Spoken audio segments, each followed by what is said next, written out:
দেশের টাকমাথার মানুষদের পাশে দাঁড়ানোর আশ্বাস দিলেন দক্ষিণ কোরিয়ার প্রেসিডেন্ট লি জে মিয়ং।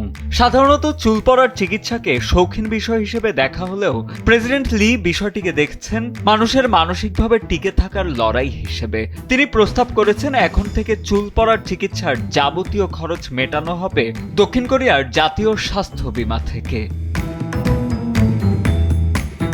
দক্ষিণ কোরিয়ার সমাজে বাহ্যিক সৌন্দর্য বা লুক অত্যন্ত গুরুত্বপূর্ণ।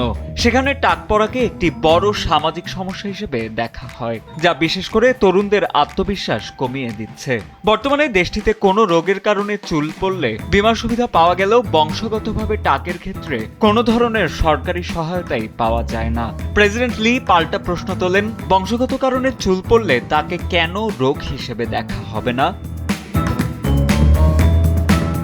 দেশটির সরকারি তথ্য বলছে, গেল বছর দক্ষিণ কোরিয়ায় চুল পড়ার সমস্যায় চিকিৎসা নেওয়া ব্যক্তিদের প্রায় 40% ছিল 20 থেকে 30 বছর বয়সী তরুণ। অনেক ভুক্তভোগী জানান, চুল কমে যাওয়ায় তারা মানসিকভাবে ভেঙে পড়েছেন এবং নিজেদের কুৎসিত মনে করছেন। প্রেসিডেন্টের এই সাহসী প্রস্তাব তাই দেশটির তরুণ প্রজন্মের কাছে বেশ প্রশংসিত হচ্ছে।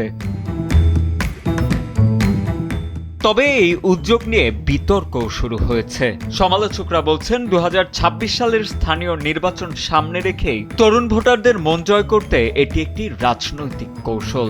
বিশেষ করে যেখানে দেশটির স্বাস্থ্য বীমা তহবিল লোকসানে আছে এবং ক্যান্সারের মতো মারাত্মক রোগের চিকিৎসায় অর্থের টান পড়ছে, সেখানে টাকের চিকিৎসায় বিমার টাকা খরচ করাকে অনেকে নিষ্ঠুর রসিকতা বলেও মনে করছেন। চুল পড়ার সমাধান বিমার টাকায় হবে কিনা তা নিয়ে বিতর্ক থাকলেও প্রেসিডেন্ট লি জে মিয়ং কিন্তু নিজের অবস্থানেই অনড়। এখন দেখার বিষয় তার এই ঘোষণা শেষ পর্যন্ত কতটা কার্যকর হয়।